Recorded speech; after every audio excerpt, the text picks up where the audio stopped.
안녕하세요. 대한민국 방위 소식을 전해드리는 국방탐 구생활입니다. 구독, 좋아요, 알림 설정 그리고 후원에 감사드립니다. 최근 열린 영국 판버러 에어쇼에서 한국은 항공기술 선진국으로 도약할 가능성을 다시 한번 증명했습니다. 이에 따라 영국 공군의 관심도 눈에 띄게 높아진 것으로 전해졌습니다. 작년 10월 한국 공군과 영국 공군은 우주정책협의체 회의를 열고 군사 우주 분야 협력 확대를 위한 실무 논의를 진행했습니다.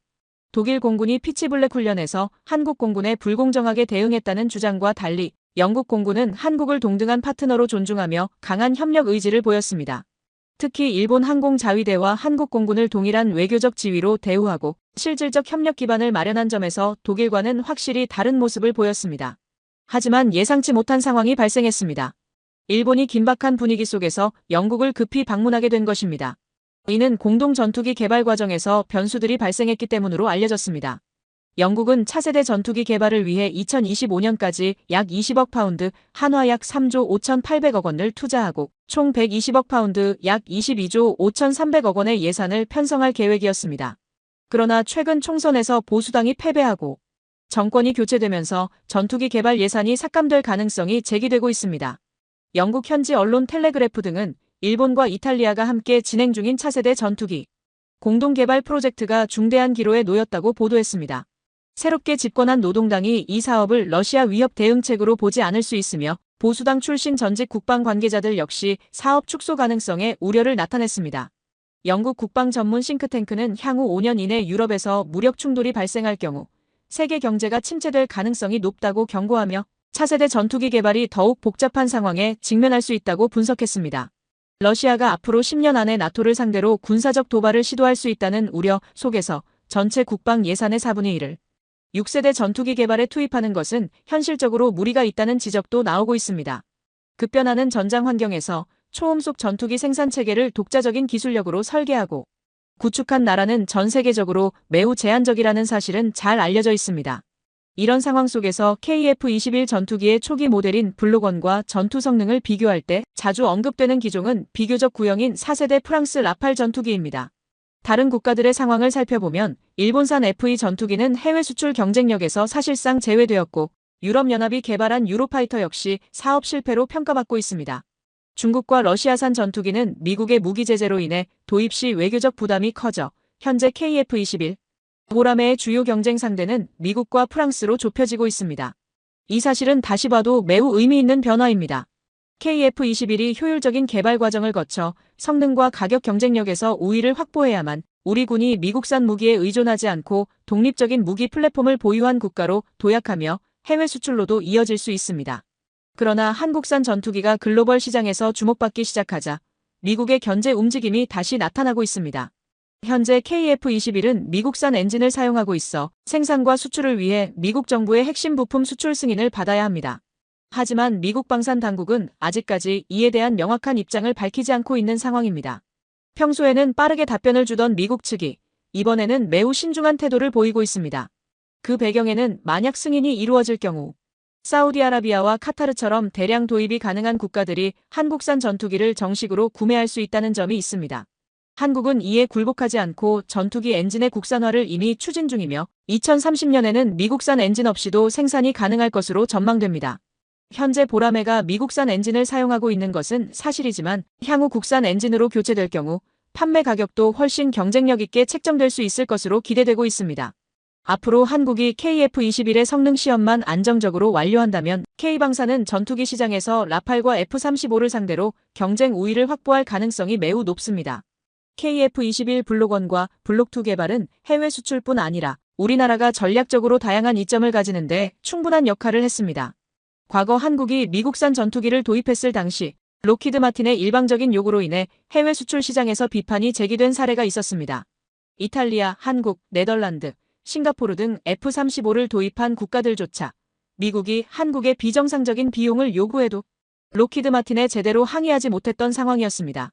미국산 전투기 도입 시 초기 구매 비용은 전체 예산의 30%에 불과했지만 유지보수 비용이 70%를 차지해 결국 구매보다 유지에 더 많은 비용이 들어가는 구조였습니다.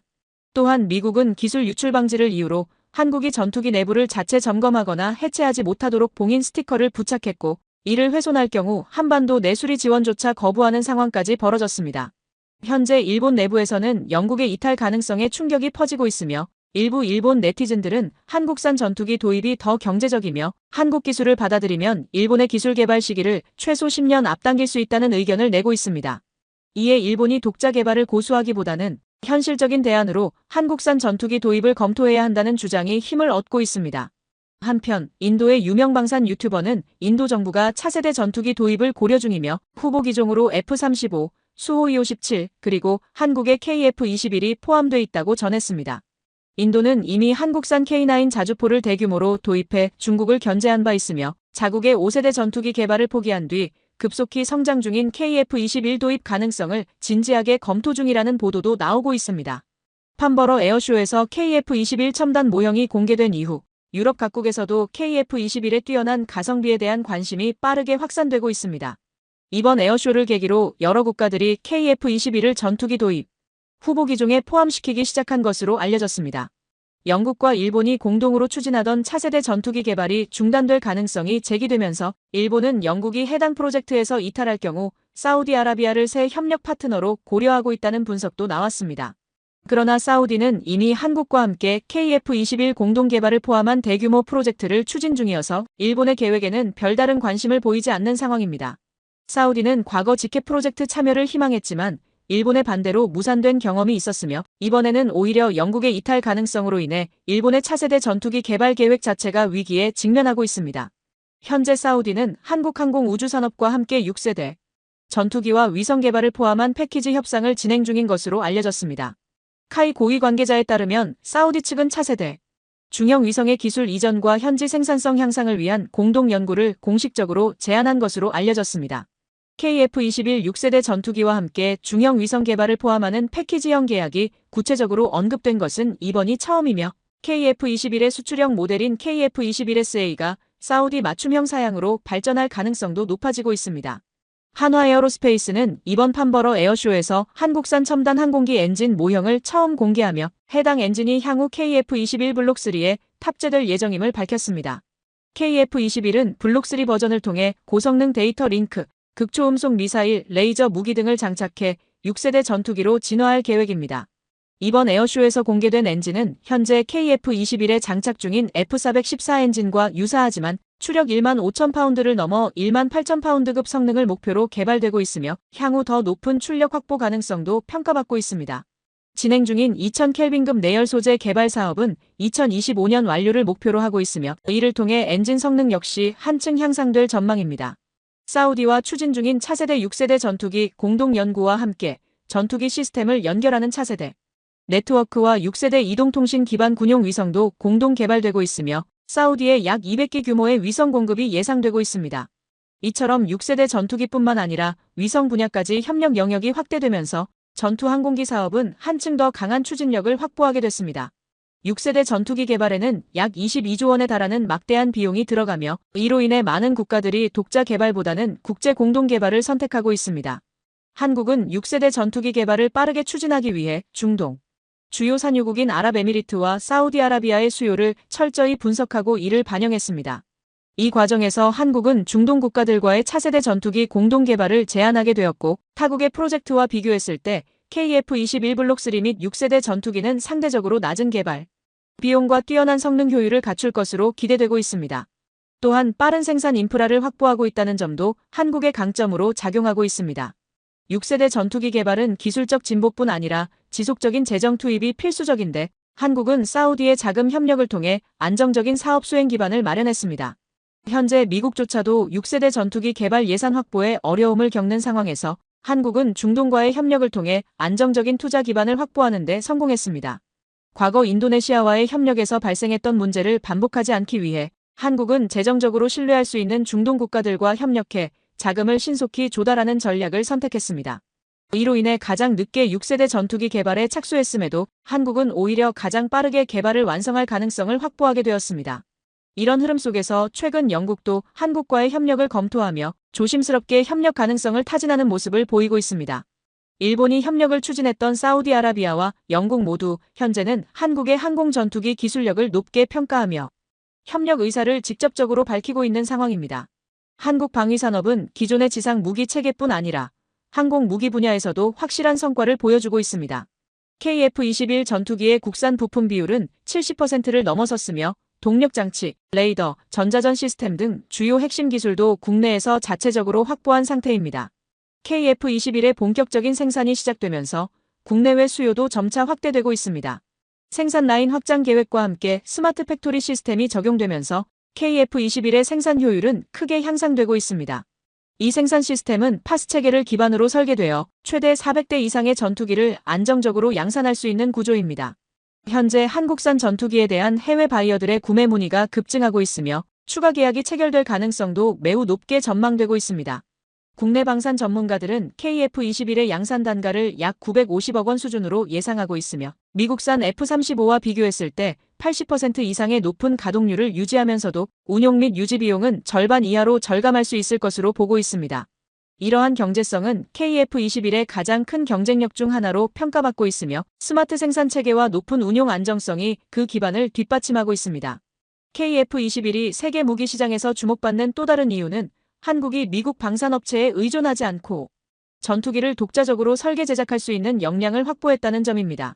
과거 미국산 전투기 도입 시 다양한 제약이 있었지만 KF-21의 자체 개발을 통해 완전한 자주 방위 체계를 구축할 수 있는 기반이 마련되었습니다. 이제 한국은 미국 방산 기업의 영향력에서 벗어나 자국 전투기를 독립적으로 운용하며 안정적인 가동률을 유지할 수 있는 자율적인 위치를 확보하게 되었습니다. 한편 한국의 무기 체계는 지속적으로 발전하며 세계적 수준으로 빠르게 도약하고 있습니다. 최근 사천 에어쇼에서 국방과학연구소는 국내 최초로 초음속 공대지 미사일 실물 시험체를 공개했습니다. 관계자에 따르면 이 초음속 공대지 미사일은 전술형과 전략형 두 종류로 개발 중이며 최대 사거리는 약 500km에 이를 것으로 예상된다고 밝혔습니다. 또한 이 기술을 바탕으로 장거리 공대공 유도탄 개발도 일정 부분 진척되고 있다고 설명했습니다. 몇 달 전 사천 에어쇼에서 공개된 초음속 공대지 미사일 시험체는 한국산 무기의 수출 경쟁력을 강화할 핵심 기술로 평가되고 있습니다. 이 미사일은 전투기에서 발사돼 300km 떨어진 적 핵심 지상 목표물을 정밀 타격할 수 있도록 설계된 장거리 유도 무기입니다. LIGN-X1이 개발 중인 천룡 미사일과 독일의 타우러스와 유사하게 전략 타격 임무를 수행하지만 초음속으로 비행 가능하다는 점에서 명확한 차별점을 보입니다. 마하 2.5의 속도로 날아가는 이 미사일은 300km 거리 목표를 5분 내에 타격할 수 있어 사실상 요격이 거의 불가능한 수준의 강력한 공격력을 지녔습니다. 이 초음속 미사일은 국산 경공격기 FA-50에 장착 가능하도록 경량화되고 최적화된 구조로 설계되었습니다. 초음속 비행을 실현한 핵심 기술은 덕티드 램제트 엔진의 적용이며 이 기술이 비행 속도 극대화에 결정적인 역할을 하고 있습니다. 이는 타우러스와 달리 비행 중 탄두 중량을 줄이는 방식으로 기동성을 높여 보다 유연한 운용이 가능하도록 설계된 구조적 강점을 갖고 있습니다. 제트 엔진과 로켓 엔진의 장점을 결합한 이 추진 기술은 별도의 산화제를 사용하지 않고 대기 중 산소를 흡입해 연소한 후 램제트 방식으로 추력을 발생시키는 구조입니다. 산화제가 필요 없기 때문에 연소 시간이 길고 기존 제트 엔진보다 더 빠른 속도를 낼 수 있으며 전체 설계 구조는 오히려 단순화됩니다. 이 기술은 미티어 미사일에도 적용된 방식으로 개발 난도가 매우 높은 첨단 기술로 분류됩니다. 실제로 미티어 미사일을 개발한 MBDA조차 이 무기 체계를 완성하는 데 15년이 걸렸습니다. 초음속 공대지 미사일에는 다기능 모듈 방식이 적용돼 생산 단가를 낮추고 개발 효율성과 운용 편의성을 극대화했습니다. 모듈형 설계를 기반으로 지상 공격과 해상, 타격 등 다양한 작전을 유연하게 수행할 수 있는 다목적 미사일로 개발되었습니다. 표적 탐지와 추적을 담당하는 유도기는 레이더와 전자광학 기술이 결합된 복합 센서를 장착해 악천후나 전자전 환경에서도 정밀 타격이 가능하도록 설계되었습니다. 이번 에어쇼에서 공개된 초음속 공대지 미사일은 양산형이 아닌 CJ 모델입니다. 전시된 버전은 시험용으로 제작된 모델로 항공기 탑재와 비행 검증을 위한 소프트웨어와 시스템 개발에 상당한 예산이 필요한 만큼 실제 배치 전 단계에서 실물과 동일한 크기와 무게로 구성된 평가용 형태입니다. 이 초음속 공대지 미사일은 2022년부터 국방과학연구소 주도로 개발이 진행 중이며 2025년부터 FA-50을 활용해 세 차례의 비행 실험이 예정되어 있습니다. 한화에어로스페이스를 포함한 국내 주요 방산 기업들이 시제품 제작에 참여했으며 실제 비행 테스트는 KAI가 주도하는 체계 통합 과정을 거쳐 FA-50에서 진행될 예정입니다.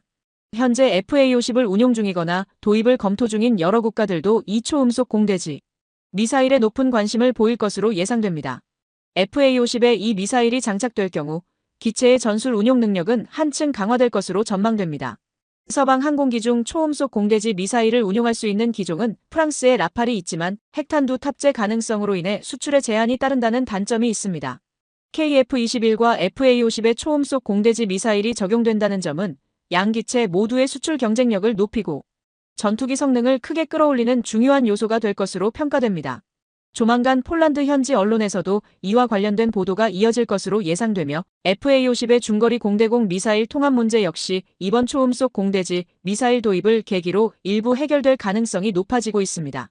이번 초음속 공대지 미사일은 F-16 전투기에는 장착이 불가능했던 무장체계를 갖출 수 있다는 점에서 운용 측면에서도 뚜렷한 차별화를 보여줍니다. 한편 최근 미국 CNN은 한국이 4.5세대 KF-21 보람의 전투기를 선보이며 세계적인 초음속 전투기 제조국 반열에 올라섰다고 보도했습니다. KF-21은 높은 운용 효율성과 우수한 가격 경쟁력으로 미국의 F-35보다 긍정적인 평가를 받고 있으며 수출 전망도 매우 밝은 상황입니다. 특히 KF-21 전투기의 높은 국산화율이 주요 강점으로 주목받고 있습니다. 현재 약 70%에 이르는 부품 국산화율은 항공기 제조 경험이 비교적 짧은 한국 입장에서 매우 의미 있는 성과로 평가되고 있습니다. 이러한 기반을 바탕으로 한국은 독자적인 항공기 개발 역량을 갖춘 국가로 자리 잡았으며 초기에는 회의적인 시선이 많았지만 현재는 실전 배치를 눈앞에 둔 단계까지 도달했습니다. KF-21 개발의 주요 협력국이었던 미국은 과거 한국에 정치적 기술적 압력을 강하게 가했던 사례가 있었지만 이번 전투기 개발 성공을 계기로 그런 시대는 사실상 마무리되었습니다. 한국은 독자 기술 기반의 전투항공기 관련 특허를 확보하며 미국의 일방적 요구에서 벗어나 기술 자율권을 확보하는 데 성공했습니다. 한화에어로스페이스와 두산에너빌리티의 협력은 항공기 엔진 개발 분야에서 중요한 전환점을 만들어냈으며 양사는 약 150조 원 규모의 글로벌 항공 추진체 시장을 주요 목표로 설정한 상태입니다. 과거 한화에어로스페이스는 K9 자주포 수출 과정에서 독일의 수출 규제로 인해 제약을 받았던 경험이 있습니다. 이는 K9에 사용된 독일산 MTU 엔진이 전략 물자로 분류돼 있었기 때문입니다. 2020년 아랍에미리트와의 K9 자주포 수출 협상이 독일의 반대로 무산된 사례도 있었습니다. 그러나 한화는 1000마력급 전차용 엔진을 독자 개발하며 독일 의존에서 벗어나 독립적인 수출 체계를 구축하는 데 성공했습니다. 이후 한화에어로스페이스는 전차 엔진 개발에 이어 전투기용 항공 추진기관 개발에도 본격적으로 착수했고 미국 제너럴 일렉트릭의 설계를 기반으로 핵심 부품 생산을 시작했습니다. 가스터빈 분야 선두 기업으로 평가받는 두산에너빌리티와의 협력 덕분에 한국의 항공 엔진 개발 속도는 더욱 빨라지고 있습니다. 업계 전문가들은 전투기용 항공 엔진과 가스터빈 발전 시스템이 기술적으로 많은 공통점을 가지고 있어 두산과 한화의 협력이 항공기 엔진 개발에서 큰 강점이 될 것으로 보고 있습니다. 정부의 전폭적인 지원 아래 한화의 대규모 생산 역량과 두산의 터빈 전문 기술이 결합되면서 엔진 개발에 필요한 기간이 크게 단축될 것으로 예상됩니다. 현재 KF-21 보람의 전투기에 탑재된 미국산 F414 터빈 엔진을 대체할 국산 엔진 개발이 본격화되고 있으며 조만간 5세대 초음속 전투기용 국산 제트 엔진의 실증 비행 시험도 시작될 예정입니다. KF-21은 앞으로 자국 기술로 제작된 추진 장비를 장착해 본격적인 비행 실험에 돌입할 계획입니다. 이번 달부터 시작되는 국산 엔진 시험은 다음 달 무인 전투기 플랫폼을 통해 더욱 확대 적용될 전망입니다. 한국은 자체 개발한 제트 엔진 기술을 바탕으로 한층 더 강력한 항공 전력을 구축해 나가고 있습니다. 현재 KF-21에 탑재될 국산 추진체 확보가 핵심 과제로 떠오른 가운데 최근 한국 공군은 공중 금유 시험을 성공적으로 완료하며 다양한 실전 작전 환경에서의 운용 능력을 입증했습니다. 이러한 성과 덕분에 한국 전투기의 작전 수행 효율은 눈에 띄게 향상되었고 임무 완수 능력도 크게 강화되었습니다. 중국 역시 KF-21의 빠른 발전 속도를 예의주시하며 경계를 늦추지 않고 있습니다. 중국 관영인민일보는 중국이 즉각 대응하지 못할 경우 KF-21이 자국 안보에 실질적인 위협이 될 수 있다는 분석을 내놨습니다. KF-21의 작전 반경이 확대되면서 이제 한국 공군은 중국 전역을 작전 범위에 포함시킬 수 있게 되었고 이에 따라 한국은 중국 입장에서도 더는 무시할 수 없는 주요 군사 세력으로 부상했습니다. KF-21의 실전 배치가 임박하자 중국은 한국 공군 전력의 급격한 확장에 대해 깊은 우려를 표명하고 있습니다. 이제 마지막 보도 전해드리며 영상을 마무리하겠습니다. 미국이 자국 조선업 재건을 공식화하면서 한국 조선업계가 새로운 기회를 맞이하고 있습니다. 트럼프는 백악관 관료회의에서 우리는 조선업을 재건할 것이다. 의회에 구매자금 승인을 요청해야 할 수도 있겠지만 그동안 미국과 가깝고 실적이 훌륭한 다른 나라에서 선박을 구매할 수 있다고 밝혔습니다. 트럼프는 앞서 한덕수 대통령 권한대행 국무총리와의 첫 통화에서도 양국 간 협력 분야로 조선업을 직접 언급한 바 있습니다. 미중 패권 경쟁 구도 속에서 중국 조선의 군력의 급성장에 대응하기 위한 미국 측 전략으로 해석됩니다. 미국 싱크탱크인 국제문제전략연구소 퍼시픽 포럼은 이번 조선업 협력과 관련해 한국 조선기업 가운데 HD현대중공업과 한화오션을 주목해야 한다고 분석했습니다. 2024년 국내 조선업 시장 점유율 현황을 보면 HD한국조선해양자회사 3사의 점유율 총합이 49%로 시장 절반을 차지하고 있습니다. 조선 부문 매출은 10조 6,232억 원으로 전체 매출의 73%를 차지했습니다. 이상 국방탐 구생활이었습니다. 구독과 추천 알림 설정하시면 매일 신속하고 정확한 방산 소식을 전해드리겠습니다. 구독자 여러분 오늘도 좋은 하루 보내세요.